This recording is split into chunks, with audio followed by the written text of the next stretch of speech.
All right.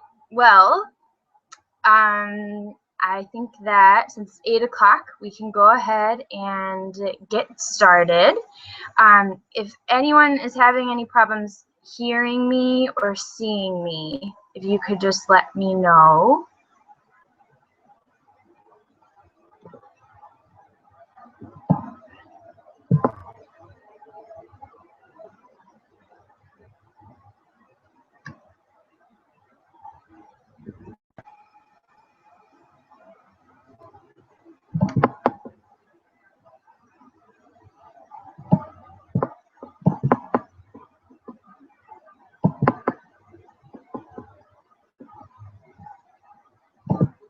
All right. Sorry about that. Something came up for the Google Plus Hangouts. All right, so just a little bit after 8, so we're going to go ahead and get started just to be within time integrity. So basically what I want to do is I want to start with, I know most of you who are on this call, you know who I am, but there's also some people out there that don't. So I just want to let you get to know me a little bit, make you feel comfortable, tell you a little bit about myself. So my name is Jilly Johnston. I am 26 years old, and I am from outside of Chicago. And right now, I'm currently living in Huanchaco, Peru, which is about 10 hours north of Lima. And I'm lucky enough to get internet, and it doesn't always happen. So please let me know if this cuts out or anything else. So right now I'm in Peru because I have founded a women's empowerment group, and I am co-founding a empowerment center for women and children. And I know for a fact that where I am right now would never have happened if I hadn't started my own journey of self-love.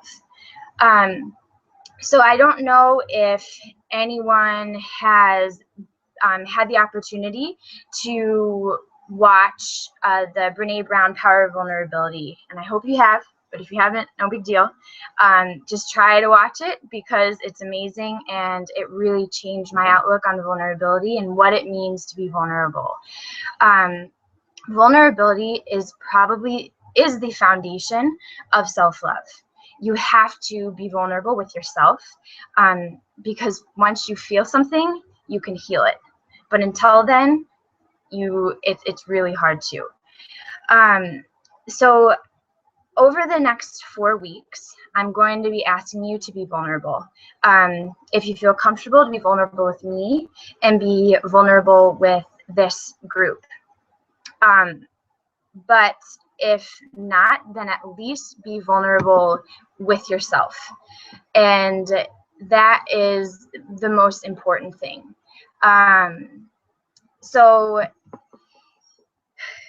I would never ask something of you that I had not already experienced myself or had been through or have tried out.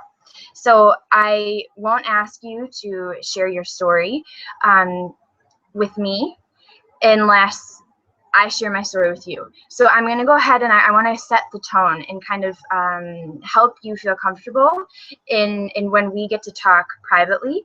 And I had never used Google Plus before and Google Hangouts, so I thought this was going to be a little bit more interactive. So we might change it for next week so that it can be a little bit more interactive, because that's really important to me.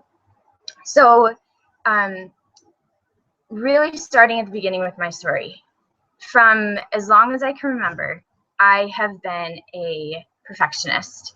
And right now I call myself a recovering perfectionist, because just like any addiction, you never over it. You just learn how to cope with it, really. And I believe that perfectionism, and at least in my case, perfectionism and people pleasing kind of go hand in hand. And so for as long as I can remember, I've always been, or tried to be, I'm not perfect, but I've tried to be perfect. I've tried to be the perfect child. I've tried to be the perfect daughter. I've tried to be the perfect student, the perfect player, and in any way, the perfect person. And I have kind of tried to control everything because I felt that if I could control it, then I could make it perfect. And if I'm perfect, then people love me. If I'm perfect, then people will accept me. So failure, mistakes, not knowing something has not been an option for me for a very long time. And so you can imagine the type of pressure and expectations that I have put on myself that a lot of other people do as well. So growing up, that is what I have identified with. And it's, once again, it's still something that I deal with every single day. And so going along with that, I had to do my best and be the best at everything that I did. So when I was about 5 years old, I started playing soccer. And before I knew it, I was on travel teams, and I got to be a decent player. And my goal was to make varsity as a freshman. And I wanted to do anything that I could in order to do that. And at the time, I thought that I was lucky because I'd found a coach that believed in me, that was training me, that was taking me under his wing, and was doing everything in his power to make sure that I succeeded. And when I was 15, I was sexually abused by this coach.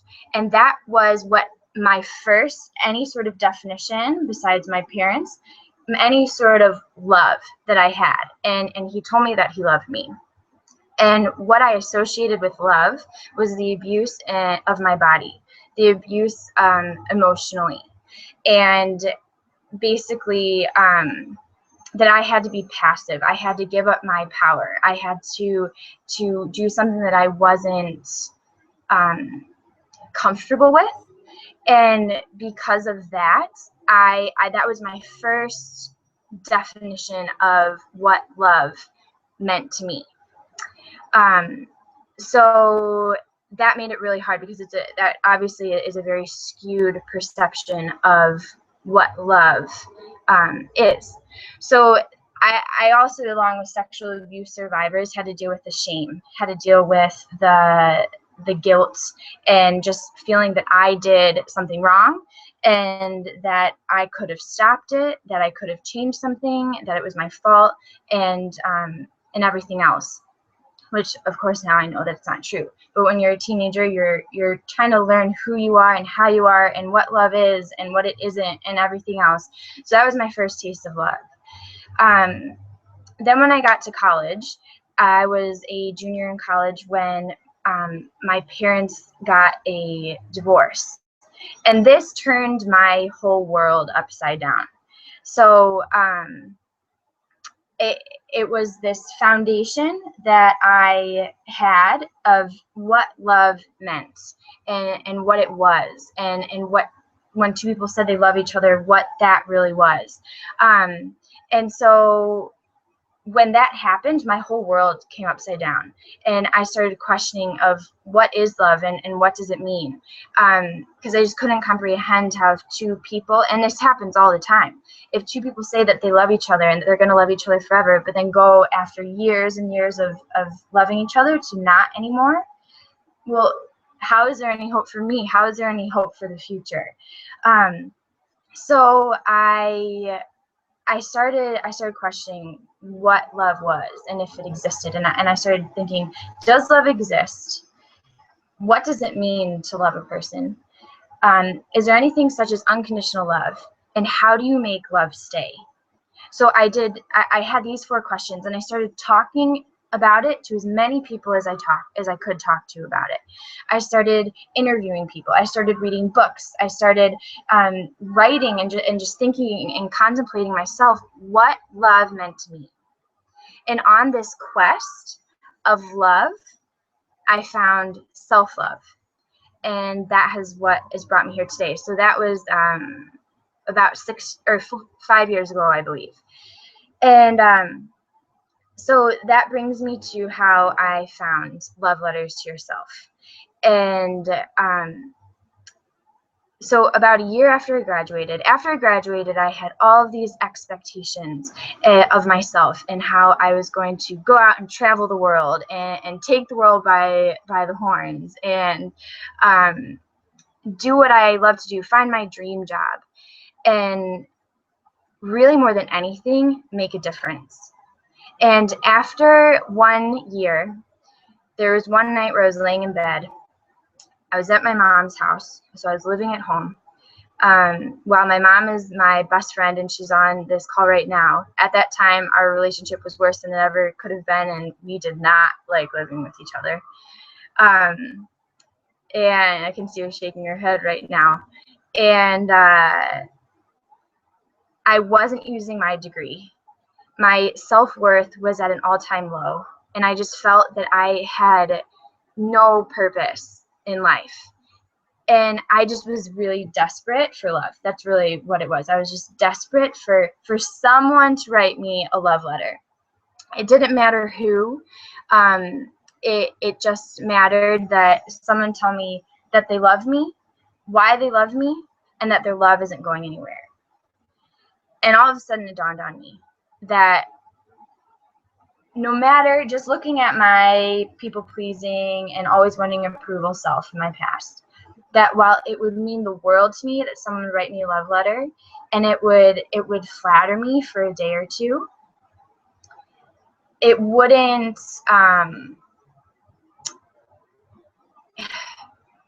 suffice. It wouldn't fill the void that I felt inside myself. So then all of a sudden I got this idea that I should write myself a love letter, because my love is the only love that matters. That my love would be the only love that would fill that void inside myself. With my love, I could stop looking outside myself for love and belonging, because it's been within me this whole time. So I just got, for the first moment in my entire life, I felt alive. I felt that there was something that I was meant to do, that there was a mission that I could be set on, and that no matter what happens, like, I knew that this is what I was supposed to do. And then I thought, okay, it would be awesome for me to write this love letter, this letter of commitment and profession of my own love, that I love myself, and no matter what, I will always love myself, and I will be there to pick myself up when I fall. And then I thought, how amazing would it be if every woman and every man in the entire world could write themselves a love letter? How powerful that would be. And then the ideas kept turning, because then it could be a grandmother teaching her granddaughter, and a conversation that just happens at school all the time. And it could be a mother doing a letter, writing a letter with her daughter every New Year's for their resolutions. And the beautiful thing about this is that this love letter, unlike society, because society puts expectations, regulations, and standards on love, what love is, how we're supposed to love, who we're supposed to love, and what love is supposed to look like. When in reality, each person is so unique and so different. Every person needs a different diet, they need a different exercise routine, they need a different lifestyle, different amounts of sleep. Why would love be any different? Only you know the type of love that you need, but you have to discover it yourself. So what's beautiful about this is this letter, it doesn't have to be a letter. It could be two sentences. It could be 5 pages. It could be a poem, a song, a picture, a symbol, a collage, a form of art. It could be whatever you need it to be, as long as it's real, as long as it's raw, as long as it's uncensored, and that it resonates with you. And then I kept thinking about how, what if then I could collect a copy of all these love letters, and I could compile a book, and I could publish it and use the profit to support women empowerment organizations, to send girls to school, and to take this message worldwide. But it wouldn't just benefit from the proceeds. Because just think about if it was in a bookstore or a library or at someone's house, and there was someone who was just in a self-destructive relationship, or an unhealthy relationship, or was abused in any sort of way, or suffered from anxiety or depression, or just at a bad place in their life, that they could pick up this book, they could open it, and they could say, wow, look at these people, look how amazing the love that they have for themselves are. And that could start their journey. That could plant that seed. And because of that, we could have a ripple effect. We could have a domino effect and transform and create a movement of self-love. And that's why it's called Be the Revolution. Because we need to revolutionize or re-revolutionize love and how we view self-love. It needs to be a conversation that can be had at any point in time. It should be an everyday thing, just like talking about sports or the weather or whatever else. Like, it should be something that isn't such a complicated idea, or that people don't know what it is, or they think they do but they don't actually. It should be something that is constantly talked about, because once we constantly talk about it and add it into our routine, it becomes a part of us. And when it becomes a part of us, we're going to instill it on the people who are around us. Because just like anybody else, we're looked up to. We look up to people just like people are going to look up to us, whether they're our kids, someone else's kids, students, whoever it is. And that's why self-love is so important. One, because you can never love anyone else until you love yourself.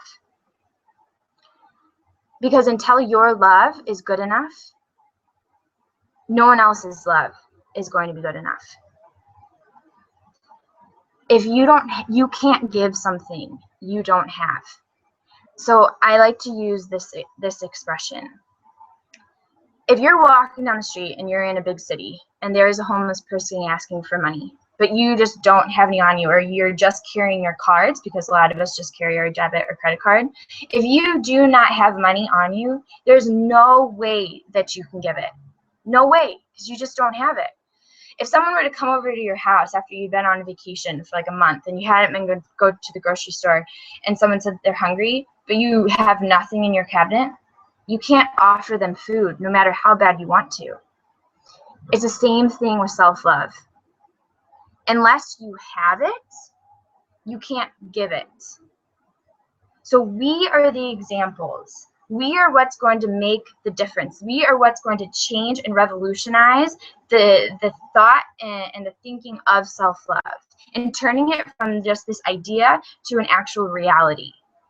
We are the example for the generations. And that is why this is so important.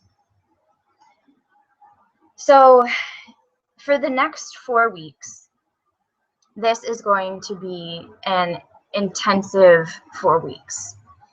So it's going to be the next 4 Thursdays. And if it isn't interactive, it might not be an hour. So we'll wait for that for our private sessions. But I'm going to give you homework to do. I have worked really hard on creating a 28-day manual. So it's kind of like a restart or a cleanse or whatever else. It's 28 days of helping you love yourself. And so I have daily affirmations. I have daily journaling, and just reflection. And so just like anything else, what you put into it is what you're going to get out of it. So however much you put into it, however vulnerable you are with yourself, is what's really going to move you forward on your journey. And just like I said before, what you put in is what you're going to get out. So you get to do whatever you want to do. And I'm here as a support, and I'm here as a guide, and to help give you the tools, hopefully, that may help you. But I can't do the work for you. That's when you come in. So it may not be easy.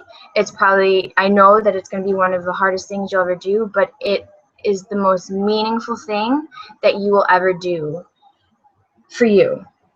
So I ask that you just make sure that you watch this each week. I understand that life gets in the way, and especially being in Peru, I understand that more than anything. So if you can't make it, or something goes wrong with the computer, or you're sick or whatever else, please just let me know, and I can make sure that this gets sent to you so that you can get the same info and can continue on your course the way that you need to, and the way that you deserve to. So so the homework and the daily tasks, I have an affirmation each day. So that would best be done in the morning. It'll take 2 minutes to do, maybe less. So find that 2 minutes for you. And that's what part of loving yourself is finding time for you, whether it's waking up 2 minutes early, or just demanding that you get 2 minutes in the morning, or running off to the bathroom, which hopefully you don't have to do, because I hope you can create a space where you get to create that 2 minutes for you. And just say that affirmation, let that be with you throughout the entire day. And then at night, the daily journalings are just questions, and exactly what you want to put into it is what you're going to get out. So it could take 2 minutes, it can take 30 minutes, whatever you want it to. But just make sure that you give yourself and make that time for yourself this month for you, because February is a month of love. And a lot of times we forget that part of love, and I think the biggest part of love is self-love. And so this month is also a celebration of self-love, which tomorrow is International Self-Love Day.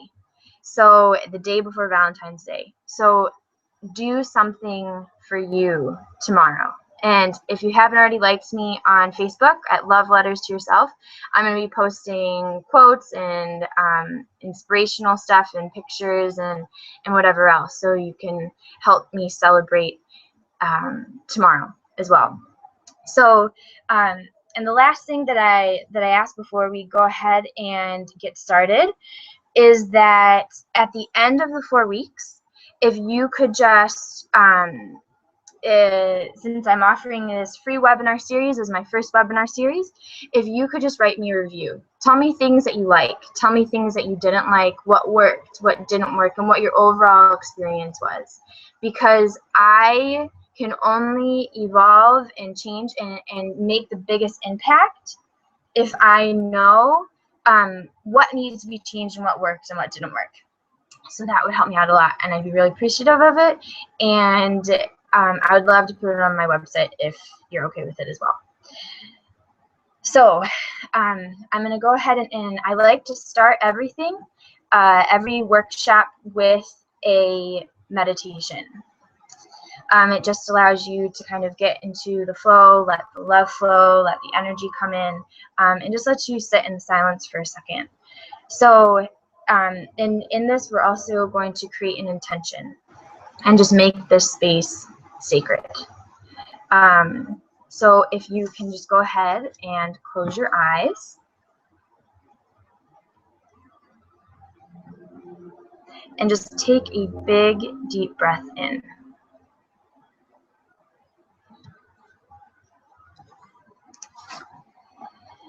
Inhale love for yourself.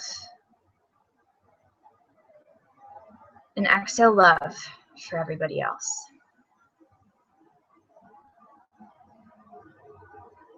Inhale love for yourself. And exhale love for everybody else. Thank yourself for being here tonight.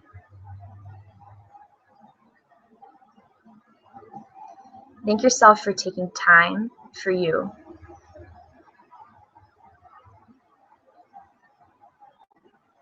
This month is all about you. And while life gets busy and it gets hard, there is always time for you.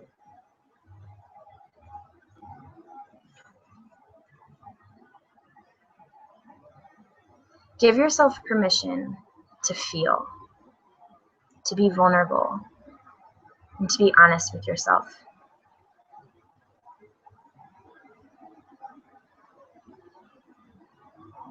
For when you start to feel, you start to heal.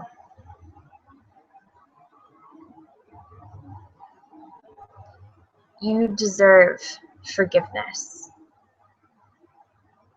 You deserve love and understanding.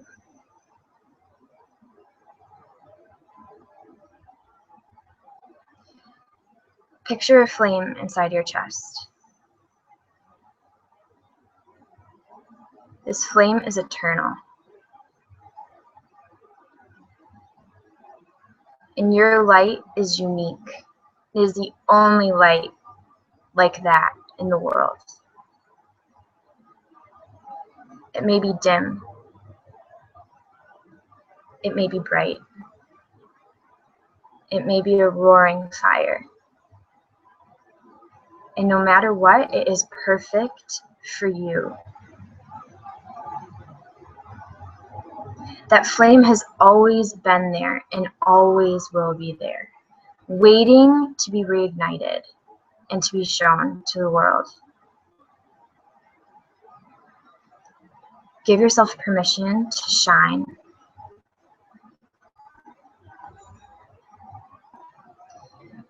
Repeat after me to yourself. I am deserving of love and belonging. I am deserving of my time and attention.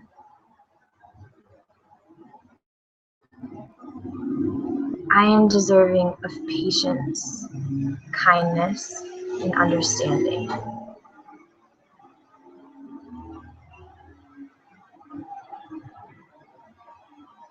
I am enough as I am.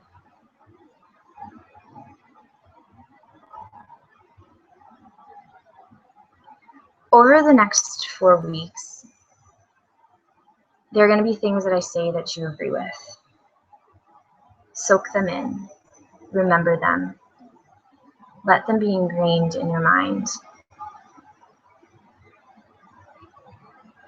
And for the things that don't serve you or you don't agree with, let them go and let them be.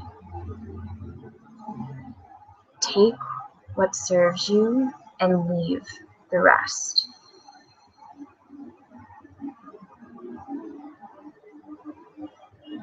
This space is a sacred space, a safe space to be open, honest, and vulnerable.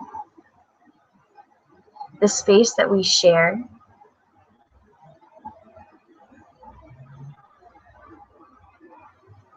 is sacred, and you are able to share and to be honest and as truthful as you feel comfortable.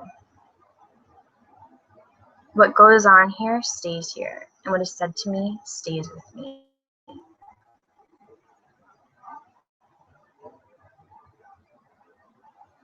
Think about an intention that you would like to set. This intention is flexible. It's to help guide you on your journey. It might be just to take an hour each week for yourself.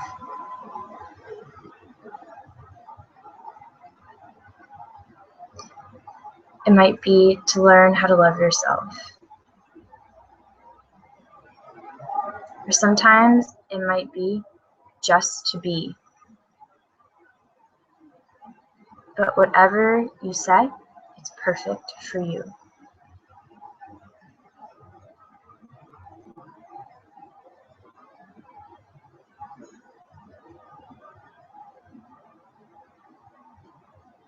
So inhale love for yourself.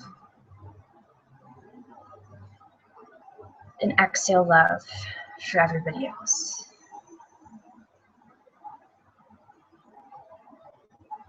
And when you're ready, open your eyes.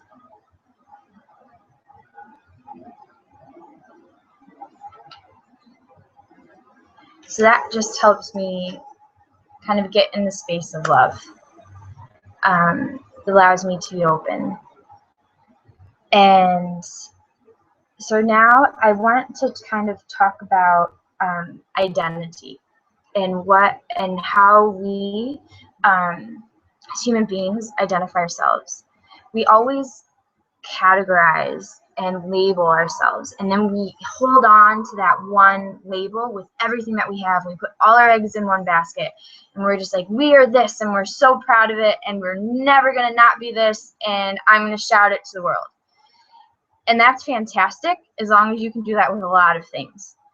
Because unfortunately, nothing is permanent.